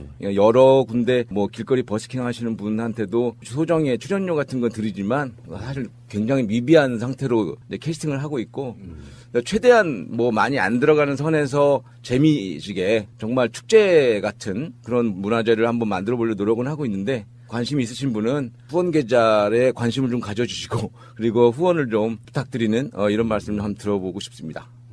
후원 계좌 좀 알려주세요. 한시적으로 쓸 부분이기 때문에요. 그래서 이제 사업단에서 이제 준비를 하고 있는데요. 우리은행 계좌로 할 거고요. 1002-057-669697 예금주는 단장 이름인 송원재입니다. 그럼 그날 참여하면 뭐 재밌는 거 있어요? 뭐 하나 소개해 주시죠, 프로그램. 선전전을 준비하시는 분은 저희 광명 접주님이신데 일단 뭐 가수분들이 우리는 전혀 알지 못하는 분들이긴 하지만 그 가수분들이 오셔서 공연을 좀 해주실 거고요. 그리고 이제 어린 친구들이 오셔서 방송 댄스 같은 거, 약간의 이제 재롱잔치 이런 것도 준비하고 있고요. 저희 광명 피켓 챌린지 할 때 굉장히 노래 잘 부르시던 대단했죠. 그 가수분도 오실 거고요. 그리고 웃음 치료사 하시는 그런 분들이 레크레이션 같은 걸 통해서 이명박의 구속 촉구를 위한 개사된 무조건이야 뭐 이런 거 개사해서 율동 같은 것도 보여주고. 근데 다수체조 그거 진짜 재밌더라고요. 다수체조 다수체조 재밌죠. 예. 광명에서 할 때 다수체조 하는데 시민들이 지나가다가 그걸 같이 따라하는데요. 참 재밌는 게 뭐냐면 그게 군사 독재 시대 때 만들었던 국민체조 그거를 그렇죠. 바꾼 거죠. 예, 맞습니다. 네, 그러니까 버릇이처럼 시민들이 따라하는 거예요, 그거를. 근데 다스야. 그건 이제 김어준이 뉴스공장에서 가장 먼저 출발한 그거고요. 자, 어쨌건 여러분들 기억하시기 바랍니다. 12월 2일 오후 3시 장소가 어디라고 그러셨죠? 서초동 법원 앞입니다. 법원 앞. 예. 거기서 모여서 이명박 집 앞까지 간다 이거죠? 예, 맞습니다. 문화제는 정확히 어떤 장소에서 하는 거예요? 이명박 집 앞입니까? 아닙니다. 법원 앞에서 1시간 반 정도 3시부터 4시 반까지 그렇게 문화제를 진행을 하고요. 그리고 이제 행진을 해서 학동에 한 6시 정도 도착을 하는 거로 해서 학동역. 예. 거기에서 이제 기존에 행사를 진행하고 있는 연대체들과 연대를 해서 같이 이명박 전 대통령 집 앞까지 가는 건데, 물론 이제 막습니다. 거기 중간에. 그러면은 대표자 몇 명이 이명박 전 대통령한테 질의서를 전달을 해야죠. 근데 한 2만 명 와버리면 직접 잡아다 경찰에 넘겨도 되잖아요. 그렇습니다. 아예, 집을 갖다가 삥 둘러가지고선 모든 걸 막아버리죠. 예. 이렇게 보실 필요가 있어요. 사법적인 권한은 없지만 시민들이 들고 일어났다는 걸 보여주는 것만으로도 저는 굉장한 효과가 있다고 보거든요. 그렇죠. 검찰 입장에서는 한시도 이명박에 대한 수사를 늦출 수가 없겠다라는 효과를 주는 것 같고요. 그렇죠. 근데 문제는 법원 앞에서 그 시위 자체가 가능한 건가요? 100m인가요? 떨어지면 할 수 있어요. 그렇군요. 그래서 지금 서울중앙지방검찰청 앞으로 되는 거죠. 그리고 정문화 법원하고 좌측에는 검찰청이고 우측에는 법원인데 그렇습니다. 그 가운데 분리대가 있고 그 앞에 사는 거예요. 중앙대로에서는 이제 힘들고요. 토요일 날이라 교통들도 있고 그래서 이제 그 장소에서 저희가 하는데 다시 말씀드리지만 집회라고 생각을 안 해요. 저희는 물론 이제 집회로 신고는 하지만 문화제입니다. 추운 겨울날 우리들이 이명박을 생각하는 것도 짜증이 나고 분노가 나는데 거기 모여서까지 짜증 분노를 낼 필요는 없는 거죠. 그래서 모이는 뜻은 뜨겁지만 즐겁게 1시간 반 동안 즐겨보려고 합니다. 그리고 아까 재밌는 얘기를 했는데 참여하실 분들은 자기가 하고 싶은 얘기를 피켓에 써서 손피켓을 만들어 오는 거 이게 재밌겠네요, 그죠? 그렇죠. 그러니까 짱돌 들고 오지 마시라는 거예요. 신비님이 짱돌을 너무 좋아하셨고 그 행사 때 시민 발언 때 뭐 이런 것도 마련을 해서 일반 시민들은 지금 이명박 구속에 대해서 어떻게 생각을 하고 계시는지 정말 평범한 시민들의 이야기도 좀 들어보고요. 또 유명하신 분이 오시면 뭐 잠깐 그때 발언할 수 있는 그런 것 좀 유동적으로 준비를 하고 있습니다. 자, 어쨌건 간에 그 시민들이 이렇게 자발적으로 이명박을 잡아야 한다고. 사실 박근혜가 죄가 0이면 이명박의 죄는 100 정도 된다는 게 정설이고요. 이명박보다 훨씬 더 죄를 덜 지으신 분이 지금 감옥에 계셔서 정신형 받을까 말까 하는 상황인데 이명박은 아직 버젓이 외국도 갔다 오고 궁궐 같은 집에서 지금 배 따뜻하게 불리면서 아들한테 다스를 열심히 물려주고 있습니다. 가끔 테니스도 치고요. 자주 치죠? 자주 치죠. 이명박 그 출국할 때 출국하는 장면을 직접 하셨죠. 직접 생방송을 하면서 맨 마지막에 그렇게 질문을 안 받고 쑥 들어갈 줄 몰랐는데 맨 마지막에 제가 다스는 누구 겁니까라고 외쳤는데 그분이 현정 씨예요? 예. 근데 정말 안 들어올 줄 알고 굉장히 저는 이제 마음이 다급했었는데 그래서 새벽에 달려갔구나. 마지막이라고 생각하고. 김장하다가 이제 집사람한테 눈치가 좀 보이긴 했는데 근데 다행히 들어와 갖고 제가 봤을 때도 시민들이 힘을 합치시면 반드시 구속시킬 수 있습니다. 많이 관심들 가져주시고 어떤 복장으로 오시든지 어떤 피켓을 들든지 뭐 어느 정당이 됐든 뭐 시민사회가 단체가 됐든 학생이 됐든 상관없습니다. 대한민국 시민이면 애견을 데리고 오셔도 되고 강아지나 고양이나 이명박 밑에서 고생을 안 한 사람이 누가 있겠습니까? 어떤 동물이 이명박 밑에서 고생을 안 했겠습니까? 다 오셔서 시민들의 힘을 보여주신다면 이명박 반드시 구속시킬 수 있을 겁니다. 그러고 지나보면 이명박이가 박근혜보다 더 미운 이유는 본인이 꼼쳐놓은 저수지를 숨기기 위해서 자기보다 못할 것 같은 대통령을 부정선거로 당선시켜서 국가와 역사를 농락한 정말 용서할 수 없는 정말 짱돌로 머리부터 다리까지 조사버리고 싶을 정도의 미운 사람. 그렇기 때문에 지금 일반 시민들이 들고 일어나는 거 아닙니까? 그렇습니다. 저희 같은 사람들은요, 그 얘기예요. 하도 그런 걸 많이 보고 커서 또 어떤 놈 해먹었나 보다 이렇게 생각을 하잖아요. 근데 일반 시민들의 분노가 현장에서 장난 아니라는 거 아니에요, 지금? 그 촛불이라고 하는 게 시민의 어떤 평화로운 힘으로 한 나라의 대통령을 탄핵시켰던 바로 그 힘이거든요. 그래놓고 보니까 더 큰 놈이 뒤에가 더 칸이 있네. 이건요, 예를 들어 김관진을 풀어주는 것이 어떤 이유를 대도 적폐 세력들의 일종의 반동 같은 거예요. 그 사람이, 그 판사가 어떤 연관이 있나는 두 번째 문제라고 생각해요. 그런 면에서 김관진 풀어? 그래, 우리 촛불하면 더 하지 뭐. 이렇게 또다시 어떤 반동이 일어나고. 요즘은 그런 얘기를 하더라고. AS 촛불? 예. 네, JS. 그렇죠. 네. 근데 제가 현장에 저때 한번 부천 피켓 챌린지 할 때 한번 갔는데 서명지가 3개가 있었어요. 그런데 3개 중에 가장 서명을 많이 한 게 뭔지 아세요? 이명박 구속. 예. 예, 그리고 이 2개의 서명지는요. 예. 전화번호를 안 써요. 그냥 사인만 하면 되는 겁니다.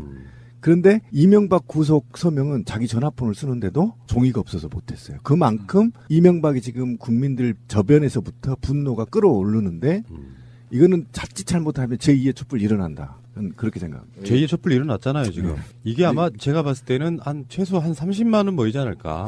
그러다 보니까 지금 예.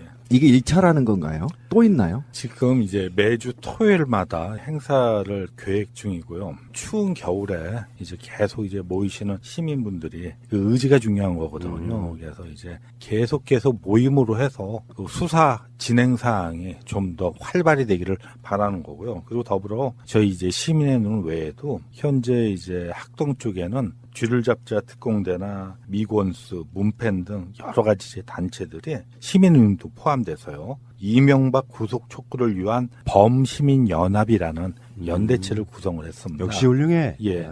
그래서 12월 달부터는 다 같이 이명박 구속 촉구를 학동, 법원, 그리고 전국 각지에서도 이제 외칠 예정입니다. 그래서 멀다고 오시기 힘들다고 그러지 마시고 지역에 보시면은 항상 있거든요. 어느 지역이든. 그러면 그 동참하셔서 같이 주장하고 외쳐주시길 바랍니다. 이제 시작이네. 시작이죠. 예, 그렇습니다. 자, 그리고 제가 궁금한 게 하나 있는데, 지역에서 시민의 눈이 아니더라도 피켓 챌린지를 하려면, 누구분한테 연락을 해야 되나요? 예, 해당 이제 지역을 담당하는 접주님들이 계시고, 그리고 해당 접주님들 연락처를 모르시게 되면은 제가 전국 총괄을 하고 있기 때문에 제 전화번호로 해서 이제 연락을 주시면 되거든요. 공개하십시오. 예, 공개하겠습니다. 제 전화번호가 010-4972-0667입니다.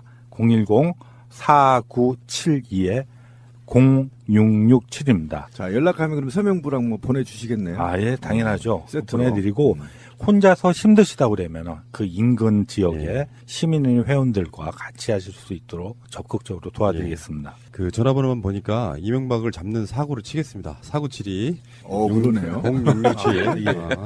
이게 시민의 힘이 아닐까 싶어요. 시민의 눈 포함 모든 시민들의 힘이 지금 민주주의를 만들어가고 있는데요. 우리 박근혜 끌어내렸으니까 좀 쉬자. 많이 쉬셨잖아요. 물건 파셨으면 AS 해주셔야죠. 이제는 이명박입니다. 이게 김관진이 풀려나서 이제 검찰의 입장이랄까 어떤 그 스케줄이 일정이 좀 딜레이되는 측면이 있는데 그래도 올해까지는 적폐청산하고 새로 정권 받긴 해. 내년부터는 새시로 이명박 박근혜 없는 하늘 아래 살고 싶습니다. 기분 좋네. 예, 기분 듣기만 해도 좋네. 알겠습니다. 자, 연말 연시에 우리 국민에게 주는 최고의 선물은 이명박 구속이 아닐까 생각하는데요. 공짜로 얻어지는 건 아니고 우리들이 직접 나섰을 때만이 가능한 게 아닌가 싶습니다. 자, 나와주신 세 분께 감사드리고요. 이명박은 꼭 구속돼야 된다는 말씀 꼭 드리면서 방송 마치겠습니다. 고맙습니다. 네, 감사합니다. 그런데 내일도 안 나오면 궐석 재판, 안 나온 상태로 재판하겠다 요거거든요. 앞으로 특정한 시점 또는 어쩌면 영원히 박근혜 재판은 궐석 재판이 될 가능성이 높다. 궐석 재판하면 본인한테 불리한 거 아니에요? 엄청 불리하죠. 재판부는 가장 먼저 보는 게 반성. 예. 두 번째 초범이냐 아니냐. 이게 굉장히 중요하거든요. 저는 이 기사를 보고 갑자기 생각난 영화가 있어가지고 찾아봤어요. 그 양들의 침묵에 보면 한니발 렉터가 카트에 밀려서 질질 끌려 나오잖아요. 이 가면 쓰고. 그렇게라도 데리고 나오면 안 될까 싶어가지고 그 구체적인 장면이 생각이 안 나서 그림을 검색해봤는데 교도관들 하는 이야기가 데리고 나오기 몸에 손을 댈 수 없다는 거잖아요. 보통의 경우 같으면 그런 형사범이면 억지로라도 강제로라도 끌고 나올 수 있는데 전직 대통령이기 때문에 안 된다는 거잖아요. 못 하겠다는 거잖아요. 너무 속상하더라고. 사람들 왜 이렇게 순진해. 그냥 데리고 나오면 안 될까요? 원래 재판이라는 게 아주 큰 틀에서 보면 되게 단순한 원리를 갖고 있어요. 검찰은 어떤 특정한 피의자, 혐의를 갖고 있는 사람에 대해서 자기들 입장에서 수사를 해요. 그 수사한 결과가 사법부 재판장에게 이러이러한 죄를 묻고자 하는데 어떻게 생각하십니까 이거야. 검찰이 생각하는 이 사람의 합당한 형량은 얼마라고 하는 게 구형이잖아. 그것을 재판부가 전체적으로 다 들어보고 니들이 좀 과했어 뭐 등등의 판단을 내린 뒤에 재판부 나름대로 합당한 형량을 내려주는 거거든요. 그게 이제 재판이라고 하는 것의 의미인데 죄를 지은 사람이 재판장에 안 나와. 그러면 재판하는 사람 판사 입장에서는 어떤 경우도 이 사람의 입장을 들어줄 만한 게 없는 거예요. 변명이라도 하라는 거잖아. 네. 지금 그거 안 하겠다고 하는 걸 보면 이걸 이제 이름하여 정치투쟁이라고 하는 거죠. 박근혜는 뭐 전에도 얘기했지만 두고두고 이거를 정치 탄압 프레임으로 계속 몰고 갈 거고요. 그리고 인권 침해 문제다라는 걸 계속 물고 늘어질 거고 아마 이렇게 갈 겁니다. 그러면서 박근혜가 전에도 그런 그 프레임을 갖고 움직이기는 했는데 그 프레임이 뭐냐 하면 탄핵을 당했잖아요. 탄핵을 당했는데도 불구하고 자기가 본인이 스스로 인정을 안 해요. 난 탄핵 안 당했어라고 지금 인지부조화 상태에 빠져 있는데 그것이 그냥 쭉 이어져서 3심 법원까지 가서 유죄 확정이 돼도 나는 죄가 없어라고 계속 그렇게 인지부조화 상태로 갈 것 같아요. 구속 만료일 지나고 나서 그것을 연장하느냐 마느냐 그 사건이 있었죠. 그때가 결정적인 데미지를 준 것 같아요. 그 이후에 바로 재판 거부했잖아요. 네. 좌파들이 자기를 무너뜨리기 위해서 황당한 뭔가로 자기를 얽어맸지만 재판부는 최소한 풀어주기라도 할 거다라고 생각했던 것 같아요. 그리고 그렇게 옆에서 이렇게 조언을 했던 변호사들도 그렇게 이야기를 했을 것 같고 연타로 맞았잖아요. 예. 탄핵을 안 당할 거야라고 했는데 탄핵당했고 또 나중에 구속당했고 그리고 구속이 연장돼 버렸고 이러니까 박근혜 입장에서는 멘붕이 온 게 아닌가 이런 생각을 해봐요. 거의 정신적으로 아노미 상태라고 보는 게 맞을 것 같아요. 그리고 나서 오늘이요 검찰이 국과수에 의뢰했던 태블릿 PC가 조작된 게 아니냐 요거에 대한 판단을 내렸나 보더라고요. 국과수가 수정 조작된 흔적이 없다고 회신을 했기 때문에 이것을 이제 검찰은 증거로 사용하겠다. 뭐 이렇게 되면 이제 빼도 박도 못하는 상황까지 온 것 같아요. 그 자유한국당에서 굉장히 무식한 주장을 했었죠. 이게 원래 압수 당시 없었던 파일이 계속 들어가 있다. 이게 검찰이 조작한 거다. 사실은 그 부팅할 때마다 자동적으로 생기는 로그 파일을 검찰이 조작했다고 주장했었던 거죠. 근데 많은 정황이 지금 박근혜가 유죄라는 거를 보여주고 있는 상황에서 오늘 제가 집에서 가만히 뉴스를 보는데 이런 생각이 들더라고요. 아, 박근혜가 정말 나갔다. 왜 그런 생각을 했냐면 이게 지금 코앞까지 일이 벌어지고 있는데 오늘 재판 안 나간다고 해서 그 재판이 없어지는 게 아닌데 그래봤자 내일로 미뤄진 건데 그럼 내일은 또 어떻게 할 건데 라는 생각을 하면 오늘만 산다. 네. 뭔가 내일 당장 닥쳐올 일도 오늘 계속 미루고 있는 이거는 정말 비난받아 마땅한 게 이 전직 대통령을 지낸 사람으로서 사법체계를 완전히 무시하는 거잖아요. 예. 다른 거 없어요. 그냥 정치 투쟁하는 거야. 그래서 지금 내가 봤을 때는 박근혜의 머릿속에는 MH그룹 네. 그런 데서 하고 있는 그런 투쟁들로 누군가가 나를 꺼내줄 거라고 생각하는 그 마인드 빼고는 맞아요. 재판으로는 아무것도 기대할 게 없다. 제가 아까 말씀드린 것처럼 궐석 재판이 계속 진행될 가능성이 크죠. 그러면 하루를 뭘 하면서 보낼까요?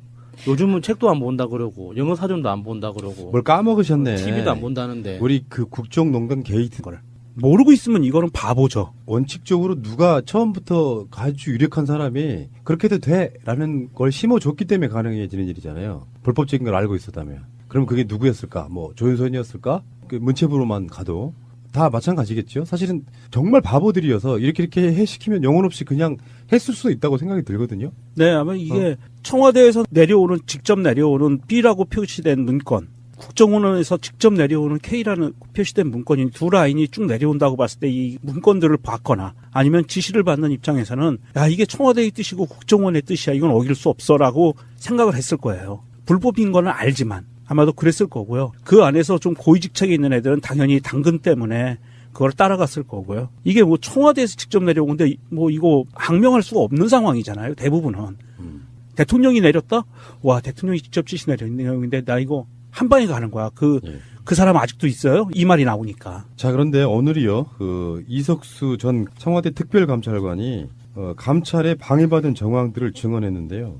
우병우 당시 수석이 감찰권을 남용했고 형사처벌을 압박했다 이렇게 증언했고요. 원래 이게 특별감찰관 개념이 어떤 쪽에 가까우냐면은 약간 공수처의 다른 버전에 가까운 개념이에요. 청와대의 비위 사실이라든지 이런 것들에 대해서 박근혜가 공약해서 나름대로 만들었던 그런 기관이고, 그래서 이게 청와대에 있지도 않았어요. 사무실이 청와대 밖에 있었지. 그러다가 이석수 입장에서는 최순실이라든지 우병우라든지 여러 가지 그 청와대에 근무하는 자들이나 박근혜 측근들이 얼만큼 뭔가 불법적인 걸 하고 있는지에 대한 조사를 하다가 우병우 뒷조사란 표현이 그럴 거죠. 감찰이라고 하는 게 맞겠죠. 우병우 감찰하다 보니까 드러난 것들이 많았다 보니까 우병우 입장에서는 괘씸한 새끼. 그러면서 우병우가 이석수를 또 뒷조사하게 만들잖아요. 국정원 직원을 통해 가지고. 근데 그 당시에 감찰했던 내용들 중에 우병우 아들의 병역 그 보직 특혜, 여기에 대해서 특혜가 맞다, 뭐 이렇게까지 증언을 했네요. 우병우 아들 그 특혜의 디테일은 많이 알려져 있잖아요. 핸들링이 좋았다. 뭐 이런 것부터 시작해서. 코너링이 왜 이래? 핸들링. 죄송합니다. 그 코너링이 좋았다. 이런 것부터 시작해서 잦은 휴가, 근무 일수하고 휴가 일수하고 안 맞는 이상한 정황들, 그런 게 많이 있었죠. 그리고 이제 우병우 그 처가의 회사 이름 있잖아요. 정강. 이 정강에 대해서도 조사를 하려고 했는데 민정수석실하고 경찰 등이 제지를 했다라고 해요. 현재도 사법부에는 최소한 우병우의 라인이 있을 것이다라고 의심받을 정도로 우병우는 청와대 민정수석이라는 지위를 이용해서 사실상의 소통령 이런 느낌이었던 것 같아요. 주요 정보기관, 국정원과 검찰, 경찰 이런 데를 다 사실상 장악하는 상태. 민정수석이라는 사실상의 검찰, 경찰, 국정원 이런 데 모든 라인을 자기가 쥐고 있을 수밖에 없는 사람이기 때문에 이 사람이 권력을 부리면 대통령을 위험에 빠뜨릴 수 있다고. 네. 지금 현재 민정수석은 조국 민정수석이잖아요. 이런 분들은 본분에 맞게 권력으로서가 아니라 대통령의 참모로서의 역할에만 충실하는 거. 그 차이가 좀 있을 거라고 보는 거거든요. 민정수석이 무슨 뜻인지 아세요? 민심을 살피는 그런 뜻 아닌가요? 맞아요. 예. 그런 이유로 만들어졌어요. 예. 근데 나중에는 그게 변질이 되죠. 민심을 독점하는? 사찰하는 걸로 변경이 되죠. 네, 그렇지. 사찰 같은 걸 포함하고 모든 사법 권력들을 다 모아주는 뭐 이런 정도. 사실은 민정수석이라는 개념이 정말 민심이 어떻게 돌아가는지 그거랑 사법 권력을 장악하는 거하고 무슨 상관이 있을까 이런 생각도 좀 해봐요. 그래서 그 자리에는 보통 검사 출신들이 떡하니 앉아가지고. 그래서 검사 출신이 아닌 사람이 지금 현재 민정수석 하고 있는 것도 사실 이례적인 일이에요. 저번에 왜 이명박 쪽에서 다스 문제네 뭐네 얘기가 나오고 있을 때 가장 먼저 이명박이 찾은 인물이 누구냐면 이종찬이라고 이명박 때 민정수석했던 사람인데 그런 사람들을 불러 모아가지고 그거 물어보는 거예요. 참여정부 때 비리는 없었냐? 그런 거예요. 우병우 같은 자들, 그러니까 출세 지향적인 자들은 자기의 안위를 위해서도 특별감찰관이 감찰하고 그러면 그 사람을 또 뒷조사해버려. 놀라운 일이죠, 사실 알고 보면. 예. 우병우가 지킬 게 많아서 점점 더 그러는 것 같은 게 아까 말씀하신 정강 같은 경우에는 우병우와 가족들이 포함된 가족 회사잖아요. 그래서 그 회사에 대한 횡령 때문에도 잡혀져 있는 게 많았는데 원래 처가의 회사, 그 삼남개발이라는 회사가 기흥에 있는 기흥 컨트리클럽을 소유하고 있는 곳이잖아요. 그곳이 기업인들 사이에서는 정말 프리미엄급으로 비싼 그린피를 내는 골프장이라고 해요. 우리나라에서 가장 비싼 받고 있는 당사자들이 이렇게 서로 통화하는 건 누가 봐도 의심스러운 거잖아요. 그리고 우병우가 전화가 한 대였을 리가 없잖아요. 얼마 전에 국정원 변호사 자살했다고 발표된 변호사. 그 변호사도 투지폰이 2개, 스마트폰 하나였다고 하니까 우병우는 뭐 최소 5대라고 해도 놀랄 만한 일이 아닐 것 같아요. 재밌는 점은 최은수 2차장의 와이프가 KBS 황수경 아나운서네요. 열린 음악회. 근데 이 우병우의 생각은 이래요. 페이스북에 우병우가 글을 쓰는데 압수수색 당하고 나서 바로 썼어요. 이렇게 썼네요. 오늘 휴대폰을 압수수색 당했습니다. 너무 갑작스럽게 압수를 당한 것이 황당했지만 어차피 죄가 없는 사람의 것을 압수수색해봐야 아무것도 나오지 않을 것이니 걱정이 없습니다. 다만 제 휴대폰에 자료를 조작하여 임의로 넣을 것이 걱정되는군요. 마치 태블릿 PC 조작처럼 말입니다. 요렇게 지금 생각을 하고 있어요. 근데 우병우 본인 계정 맞습니까? 네, 맞습니다. 이거는. 우병우가 페이스북 활동을 안 하다가 이번 올해 2017년도에 들었으면서 자기에 관련된 사건이 벌어지면서 계속 여기에 페이스북 위에 자기의 생각을 올리고 있어요. 그래요? 내가 여러분들에게 항상 드리는 말씀인데 SNS는 인생의 낭비예요. SNS를 정말 딱 목적에만 쓰기가 굉장히 힘들어요. 어쩔 때는 SNS 중독 현상이 나타나고 그러다 보면 꼭 무리수를 두게 돼서 요즘에 웬만한 그 설화들은 대부분 다 SNS를 통해서 나와요. SNS는 하지 마시기를 강력히 권해드려봐요. 이게 도움이 안 돼요, 본인한테. 저도 사업하는 친구들한테 그렇게 조언을 합니다. SNS를 하려면 좋은 말만 해라. 그 좋은 말 외에 다른 이야기는 절대 하지 말라고. 이거 우병우 페이스북 아니에요. 패러디 계정이라고. 우병우 페이스북 계정은 진짜일까요? 제보 주시길 바랍니다. 그런데 그 최윤수 2차장이 문체부의 블랙리스트를 직접 내리꽂았다. 청와대를 거치지 않고 직거래 무슨 뭐 인터넷 상거래도 아니고 그러니까 국정원에서 2차장이 문체부에다가 청와대 거치지 않고 바로 블랙리스트를 했다. 그러니까 다들 알고 있었다는 뜻이죠. 당연히 그렇게 해도 된다는 걸 서로 암묵적으로 알고 있었다는 뜻밖에 안 되는 거죠. 국정원과 청와대가 하나이지 않고 둘이 돼 둘이지 않은 국정원 마음대로 이런 것들을 해도 크게 문제가 되지 않는 그런 상황이었던 거죠. 청와대가 있기나 했었던 건지 궁금하기도 하고요. 국정원이 블랙리스트를 이렇게 문체부에다 직접 내릴 정도면 국정원이란 존재가 이렇게 정책 결정하고 뭔가를 하는 집단이 아니잖아요. 정보 수집 집단이고 스파이 집단인데 문체부에다 직접 명령을 내린다? 이거는 거의 뭐 청와대가 있기는 하되 유명무실한 청와대였다는 걸 반증해 주는 거라고 봐요. 이렇게 볼 수도 있겠죠. 처음에 시작할 때는 앞으로는요 청와대 거치지 말고 국정원에 물어보세요. 그렇게 시작되면서 거래가 시작되는 거잖아요. 지금 최윤수가 부산 고검 차장을 지내다가 국정원 2차장으로 취임할 무렵 이게 2016년 2월 달입니다. 문화체육관광부에 직접 문화예술 블랙리스트 명단을 전달하기 시작했는데 그 전에는 국정원이 작성한 명단이 청와대를 통해서 문체부에 전달되는 방식이었어요. 국정원이 청와대에 올리면 청와대가 문체부에 전달을 했는데 최윤수가 취임하던 그 2월부터는 문체부가 먼저 사업을 진행하기 전에 국정원에다가 명단을 보내요. 그러면 국정원이 얘 안 돼 해서 그 명단을 배제시키고 사업 이 사람들은 시켜줘 이런 거 있잖아. 지원금 같은 거 내려보낼 때 그런 방식이었다고 해요. 그래서 문체부가 청와대에서 보낸 명단은 B 그리고 국정원에서 보낸 명단은 K로 표시를 해서 관리를 했대요. 당시 이 업무를 했던 문체부 직원들은 마음이 불안하지 않았을까요? 이런 일을 하면서도. 일단은 신원조의 개념이 아니었을까? 그래도 그 문체부 직원 중에서도 이러면 안 된다고 우려를 표하고 그 이렇게 항명이라기에는 좀 약하지만 좀 이렇게 반론을 제기했던 사람도 있었는데 묵살당하긴 했지만 그 반론을 제기했다고 하잖아요.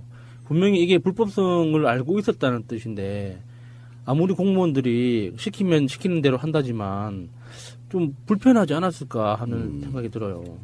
시키면 시키는 대로 하면서 이게 불법적인 게 돼서 내가 처벌받을 거야라는 위험성보다 지금 당장 나한테 오는 어떤 달콤함이 더 컸겠죠.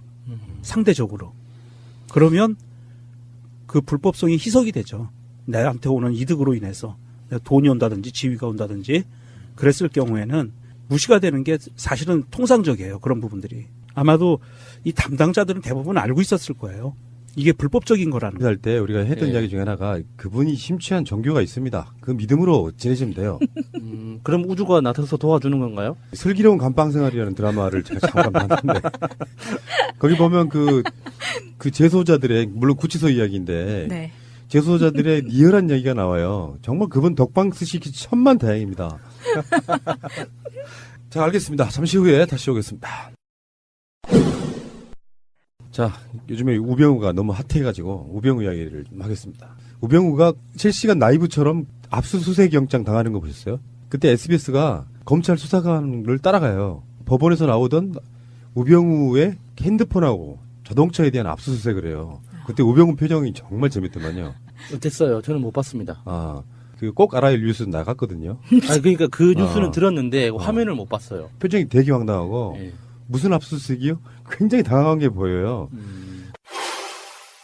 법원에 나왔던 우병우 전 청와대 민정수석이 재판을 마치고 차에 오르려는 순간 뒤따라 나온 2명의 수사관이 우 전 수석을 덮칩니다. 그리고 우 전 수석에게 압수수색 영장을 꺼내들었습니다. 영장을 집행하려고 하는데 무슨 영장이죠? 휴대폰과 그 차량에 대한 영장 집행을 지금 하려고 합니다. 휴대폰과 차량이요? 예. 서울중앙지검 국정원 수사팀이 우 전 수석의 휴대전화와 차량을 압수수색한 겁니다. 특히 우 전 수석이 현재 쓰고 있는 휴대전화를 확보했습니다. 그래서 우병우의 핸드폰하고 차량에 대한 압수수색을 했거든요.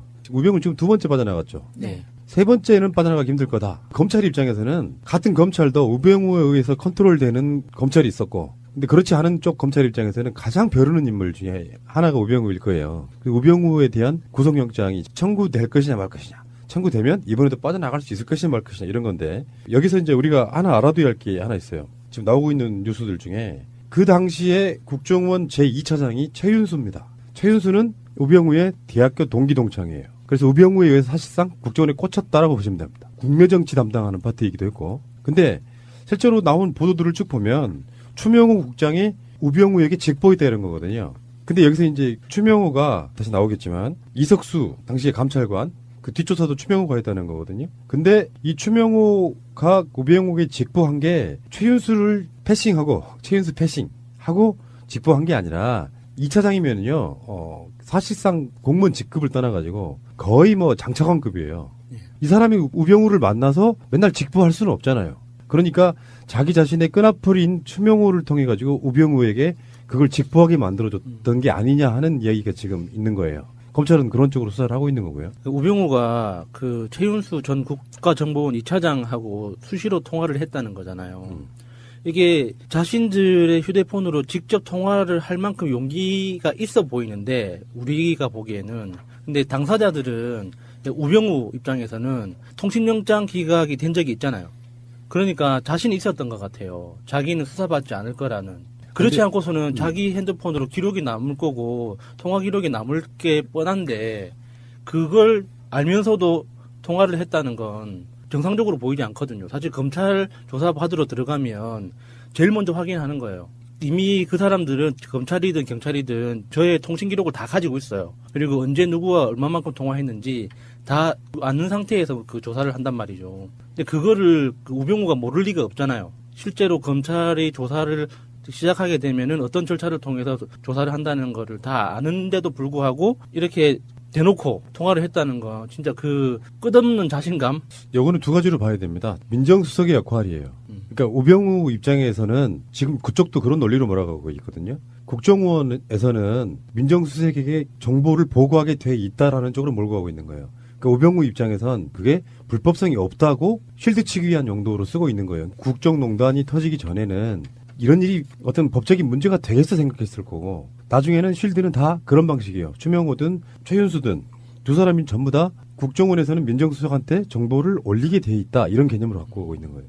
그러니까 민정수석 직책이 있을 그 당시에는 그랬다 치더라도 지금 청와대를 나와서까지 계속 그렇게 부지런하게 서로 통화를 하는 건 뭐 특별히 친했다든가 사랑하는 동기였다든가 뭐 그런 거가요? 그러면 어떻게 받아들여야 돼요? 이게 전체 사건에서 서로 혐의를 꼭 알아야 할 어제의 뉴스. 42일 만에 열린 박근혜 전 대통령 재판은 피고인석은 빈 상태에서 국선 변호인단만 출석해 진행됐습니다. 박 전 대통령이 오늘 아침 건강상 문제로 출석이 어렵다는 불출석 사유서를 재판부에 제출했습니다. 또 구치소 측은 박 전 대통령이 재판에 출석하지 않겠다는 의사가 명확해 강제로 데려오기 곤란하다는 보고서를 재판부에 보내왔습니다. 결국 재판 20분 만에 재판부가 걸석 재판 진행 여부를 내일 결정하겠다며 마무리됐습니다. 다만 재판부는 박 전 대통령에게 걸석 재판을 할 경우 방어권 행사에 불이익이 있을 수 있다고 알린 후 심사숙고할 시간을 주겠다고 했습니다. 형사소송법상 구속된 피고인이 정당한 사유 없이 출석을 거부하고 교도관에 의한 인치도 불가능하면 걸석 재판을 할 수 있도록 하고 있습니다. 오늘 처음으로 법정에 선 국선 변호인은 변호사 경력 31년 차인 조현권 변호사부터 6년 차 박승길 변호사까지 5명입니다. 국선 변호인들은 변호인단에 선임된 뒤 박 전 대통령에게 접견을 원한다는 서신을 3번 보냈지만 한 번도 접견하지 못했다고 설명했습니다. 박 전 대통령이 원하지 않으면 무리하게 접견을 시도하지 않겠다는 입장도 밝혔습니다. 저희가 일방적으로 찾아가는 것은 좀 너무 갤리잖아요. 지난달 25일 선임된 국선 변호인단은 이달 초 12만 쪽이 넘는 사건 기록을 넘겨받고 20여일 동안 재판을 준비해왔습니다. 일부 매체의 태블릿 PC 흠집 내기는 집요하게 이어져 왔습니다. JTBC가 입수 경위를 밝히고 검찰과 특검이 태블릿 PC가 최순실 씨 것이 맞다고 발표한 뒤에도 계속됐습니다. 미디어워치 변희재 씨가 주도한 데 이어 월간조선 편집장 문갑식 씨도 가세했습니다. 특히 태블릿 PC의 포렌식 보고서를 근거로 한 주장들은 악의적 접근이거나 보고서를 제대로 해석하지 못했기 때문인 것으로 드러났습니다. 대표적인 게 JTBC와 검찰이 태블릿 PC에 새로운 파일을 만들었다는 주장입니다. 하지만 해당 파일들은 취재와 수사를 위해 태블릿 PC 안을 확인한 흔적일 뿐 새로운 내용이 생긴 게 아니었습니다. 태블릿 PC에서 박 전 대통령의 드레스된 연설문이 처음 열린 때가 지난해 10월 18일이라는 억지 주장도 폈습니다. 하지만 보고서에도 해당 연설문은 최 씨가 사전에 받아본 시점인 2014년 3월 27일에 태블릿 PC에 다운로드된 것으로 돼 있습니다. 검찰이 지난달 국정감사에서 태블릿 PC에 조작이 없었다며 증거 능력까지 재확인했지만 변씨 등은 멈추지 않았습니다. 검찰과 특검, 태블릿 PC 안의 연설문을 증거로 인정한 법원에 이어 국가수의 결론까지 나오면서 이런 주장들은 JTBC에 대한 분명한 명예훼손이자 국민에게 혼란을 줄 수 있는 악의적인 행위였다는 것이 명백해졌습니다. JTBC는 검찰과 국가수 결론을 바탕으로 의도적으로 왜곡된 태블릿 PC 조작서를 제기해온 개인이나 단체에 민형사상 책임을 묻는 법적 대응에 나서고 앞으로 제기하는 개인이나 단체에 대해서도 마찬가지로 법적 대응에 나서겠습니다. 방송 중간에 좋아요를 눌러주시면 새날팀들에게 큰 힘이 됩니다. 미리 감사합니다. 트위터가 진짜 언론입니다. 예, 새로운 한 주가 시작됐습니다. 11월 27일 월요일 방송 시작하겠습니다. 자, 세 분 나오셨습니다. 마차님. 안녕하세요. 마차입니다. 갑작스럽게 소개하면 좀 긴장되나요? 아니요, 어차피 순서는 돌아오잖아요. 아, 그렇군요. 자, 야수님. 안녕하세요, 야수입니다. 명종님. 안녕하세요, 이명종입니다. 예, 어서 오시고요. 자, 바로 출발하겠습니다. 제도로서의 민주주의가 흔들리고 구타는 일은 이제 없습니다. 민주주의가 밥이고 밥이 민주주의가 되어야 합니다. 자, 박근혜 씨가 오늘 재판에 나오지 않았습니다. 뭐 당연히 예견됐던 거고요. 이 재판을 안 나옴으로써 지금 국선 변호인들이 사상 최대로 많이 배정됐다고 그러죠. 5명씩이나. 네. 국선 변호인들이 박근혜 씨를 만나지를 못한 상태로. 그래서 28일 다시 재판을 연다고